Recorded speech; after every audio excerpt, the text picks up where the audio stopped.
word faith does not work in science, because what you think, what you believe is totally irrelevant to the data. Even if you very much want something to be true, it does not matter whether, and that's just the data. Like if you, from the sound of it, when you talk about your faith, which I completely respect, you are not there examining and constantly questioning in terms of a database. Welcome back, everyone. And if you are new here, you picked a genuinely great video to land on first. What you are about to watch is one of those conversations that does not happen often enough in public. A woman who has spent years researching scientific evidence of the afterlife goes head-to-head with a Christian scientist who believes God and science have always worked hand in hand. Two intelligent, well-spoken women, two completely opposite frameworks, and neither one is backing down. Stay all the way through this one because the ending hits in a way I genuinely did not expect the first time I watched it. Also, I am always curious. Drop a comment and let me know where in the world you are watching from. Every time I read through the comments, I am amazed at how far this community reaches. All right, let us get into it. That it is actually a biological definition. Hi, so I think I already explained, I have my books and podcast, WTF Just Happened, and it explores what happens in the afterlife based on science and evidence. So I took a topic normally covered by religion and took an atheist science-based perspective on it. I would go in pretty with personal ideas. I grew up with just science and reality, and I still found spirituality within that. So that's why. Who here would like this young lady to speak? 1, 2, 3, 4, 5, 6, 7, 8, 9, 10. Okay. Who here would like this young lady? 1, 2, 3, 4, 5, 6. Oh my gosh. 7. Okay, there's more on this side for you. Are you very chosen? Yeah. Oh, okay. All right. Thank you. Making her life easier. All right.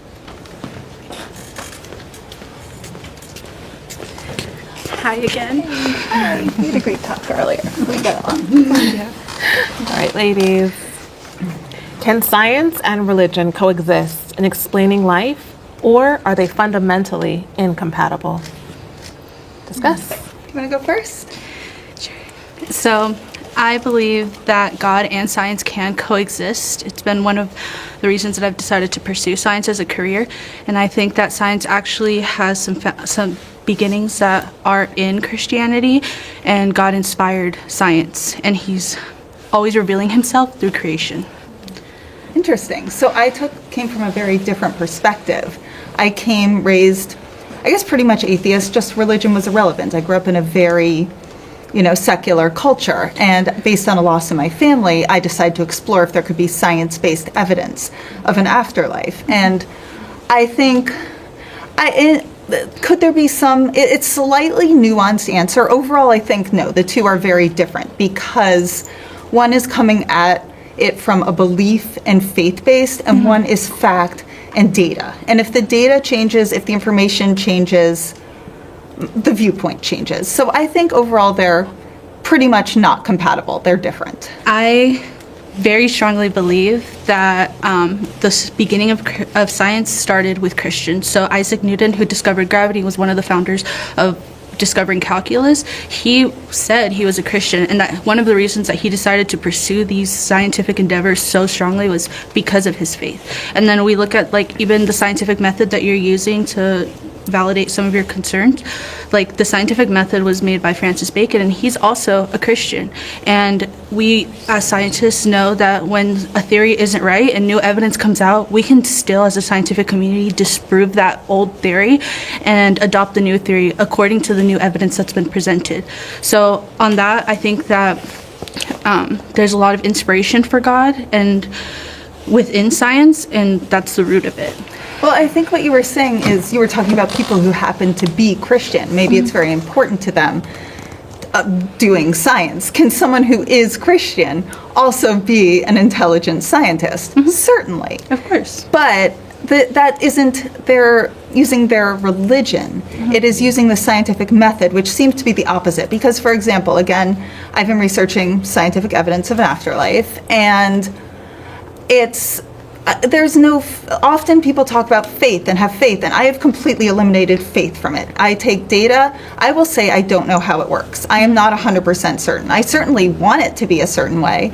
I've never seen any evidence of God based on it. So it's taking what is facts, and religion is already using the word leap of faith.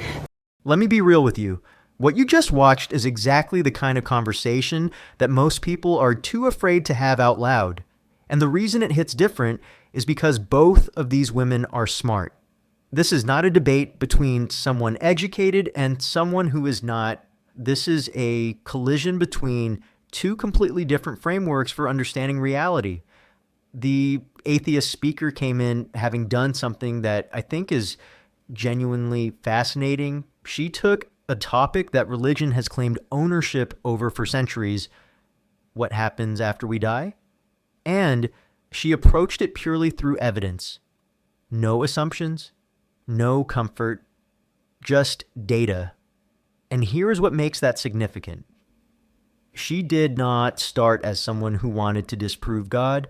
She started as someone who experienced loss and wanted answers. That is an important distinction because it means she had every emotional reason to want a religious answer, and she still followed the evidence instead.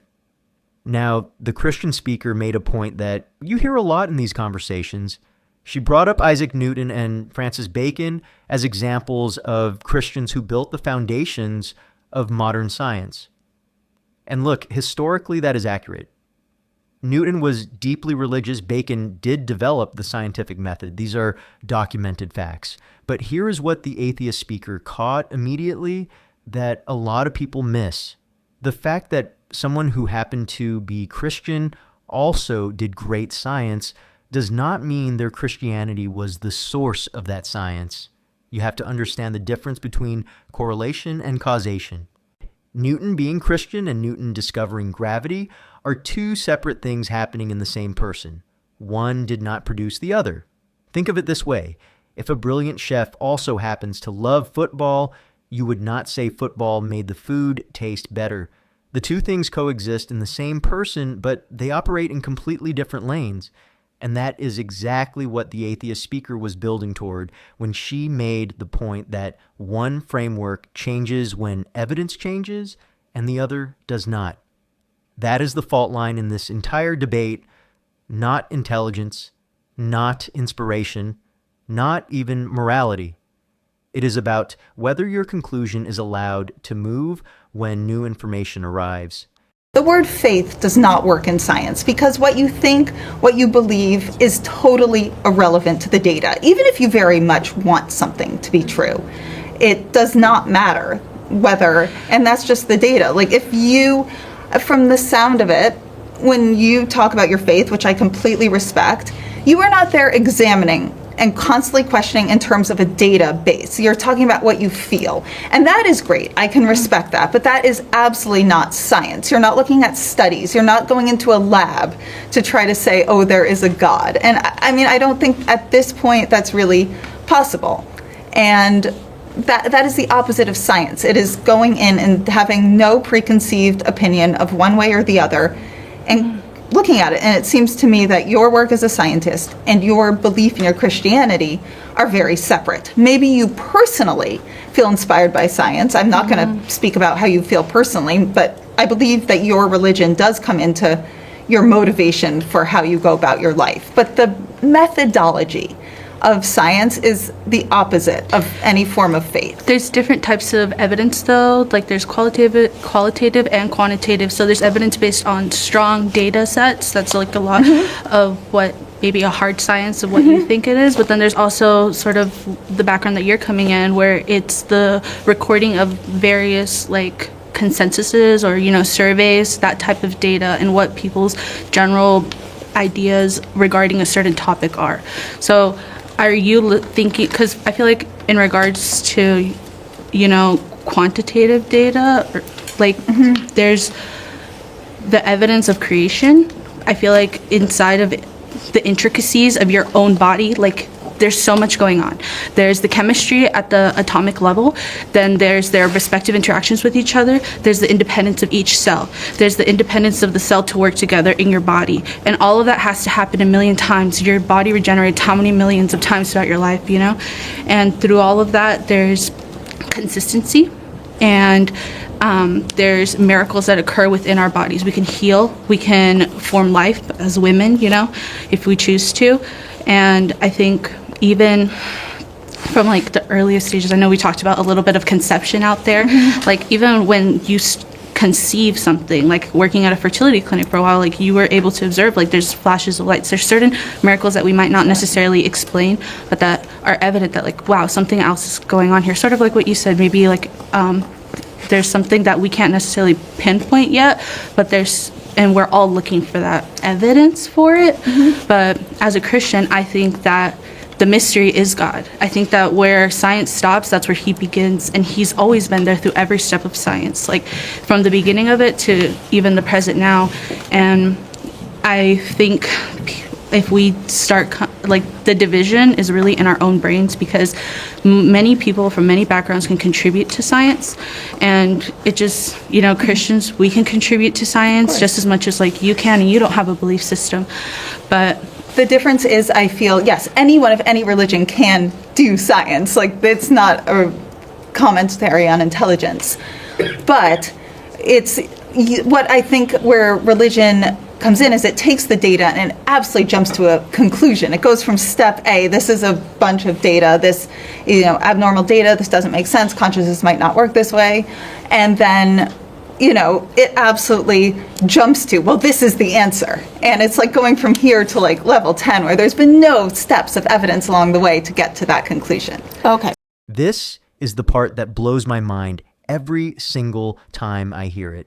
Because what the atheist speaker said here is not just an opinion, it is the entire operating principle of how science actually functions, and she delivered it with surgical precision. She said, faith does not work in science because what you believe is totally irrelevant to the data, and here is why that line lands so hard. Science has a built-in mechanism that actively punishes you for wanting something to be true. It is called a null hypothesis. When scientists design experiments, they are specifically required to try to disprove their own idea first. The entire system is built to fight against human bias, against wishful thinking, against wanting a specific outcome. Faith, by definition, operates in the opposite direction. You start with the conclusion. You already know what is true, and then you interpret everything you experience through that lens. That is not a criticism of people who have faith. That is just an honest description of what faith is, and the word itself confirms it. A leap of faith means you are jumping to a conclusion without the steps to get there. Now, the Christian speaker tried to counter this by pointing to the complexity of the human body, the chemistry, the cellular independence, the way everything works together. And I will be honest, that argument is emotionally compelling. When you actually think about how intricate biological systems are, it genuinely feels like it cannot be accidental. But here is what people do not realize. The feeling of impossibility is not evidence of a designer. For most of human history, lightning felt impossible to explain naturally. So did disease. So did the movement of planets. Every single time science has caught up with one of those mysteries, the answer turned out to be a natural process, not a supernatural one. And the atheist speaker named this pattern perfectly. She said, religion takes data, takes the unexplained parts, and jumps straight to a final answer with zero evidentiary steps in between, going from step A directly to level 10. And the Christian speaker had no rebuttal to that, because there is not one. That gap between what we do not yet understand and the conclusion that God is the answer, that gap is exactly where faith lives. And faith is not a scientific instrument, So, Thank you, ladies. You're both very intelligent. I would love to hear from you as to whether you believe that there is a bridge in this conversation, or if you have your own statements that you would like to stand on regarding the prompt, which is, can science and religion coexist in explaining life, or are they fundamentally incompatible? yeah, I think we have a bit of a bridge. I think in the sense that I definitely could believe Christians can be scientists, anyone of any faith set, but where we disagree is that that faith set can be an answer. I think it jumps way too much. And, mentioned a little in my books, WTF just happened, about exactly that you can't draw a conclusion, but that this data is happening and it's inexplicable. Okay. Yeah, I think they can coexist. I think since we were so intertwined at the beginning, and God is wisdom, He's understanding, He is knowledge. So with that, I think that whoever's in pursuit of knowledge will find Him there in the intricacies of the universe. Thank you. So thank you, ladies, for that conversation. I want to hear now from the rest of the ladies here as to whether they agree with the prompt, disagree, and what they want to add to the conversation. So ladies on this side, who here agrees with what your representative spoke? All right, anyone here disagree? And who here on this side agrees with your representative? Okay, anyone here disagree with what your representative? Okay. Hello. So I do believe that science and Christianity can coexist. And as our sister said, that some of the first scientists were Christian, and that's not the reason why I believe that. But they were trying to prove what they already believed. And what they got was, they got laws and things like that, which to me shows that there is an active, there is a personal, and there's an intelligent creator behind everything that they found. And that's what they were trying to prove through science. We can see that in conception. We can see that in how tree limbs kind of look like the lungs and things like that. There's fingerprints and there's commonalities in all of creation that points to one intelligent and impersonal creator. Hi everyone, my name is Melody and I'm a pharmaceutical scientist. I work on creating cures for viruses, and I didn't speak to this subject because I do think that science and religion can coexist. The reason why is because they're irrelevant of each other. They can't be applied to one another in the sense that you can explain science with religion or religion with science, but I do believe there is some higher order that's not necessarily God. I still think that creation and science and Christianity can work together and even make each other better. And I think that there's links, even like within science, there's a concept of like biomimicry, where we think creation, which Christians already believe is perfect and made by God, inspires like new technological advances, like the bullet train in Japan, right? It used to be so loud, it used to break noise barriers, and it made a lot of noise. People would complain about it. But when the scientists started looking at creation, they noticed that owls, they are very quiet, and they decided to mimic the shape of the owl feathers inside of where the train is connecting, and it helped decrease the sound. So there's examples of where creation, in fact, has solutions for problems that we have in our world. And as Christians, we believe that God created creation, and He's evident and present in it. So we can always look for it for new inspiration. Thank you. I think that you can believe in science and a higher power, but I don't think religious teachings and scientific teachings can be compatible, because in the book of Genesis, according to that, the Earth is 6,000 years old, but according to radiometric dating that geologists and astronomers do, it's 4.5 billion years old, because they measure the decay of a radioactive isotope in a rock or a mineral. So in itself, I just don't think that the teachings and science make sense, but you could believe in science and a higher power. When you get cancer or get sick, you believe in that science from the doctors, you believe in the science of your cell phone. So why not believe this type of science? And then the audience entered the conversation. And this is where it gets even more interesting, because now you are hearing from women who have been sitting with this debate and forming their own positions. One audience member doubled down on the idea that early scientists were trying to prove what they already believed, and that the laws they discovered confirmed an intelligent creator. And I want to be fair here, because I understand why that reasoning feels satisfying. You go looking for God, you find order in the universe, it feels like confirmation. But here is what that argument actually reveals without meaning to. She said they were trying to prove what they already believed. That sentence right there is the definition of confirmation bias. In science, that is considered one of the most dangerous errors a researcher can make. When you go into an investigation already knowing your conclusion, you are not doing science. You are collecting evidence for a case you already decided was true. The fact that they found laws and patterns in nature does not prove a creator. It proves that nature has patterns. Those are not the same thing. And then came the moment that I think ended the debate for anyone watching with an open mind. A woman stood up and made a distinction that is so clean and so specific that it is very hard to argue against. She said, you can believe in a higher power and believe in science. But the teachings of religion and the teachings of science cannot be reconciled.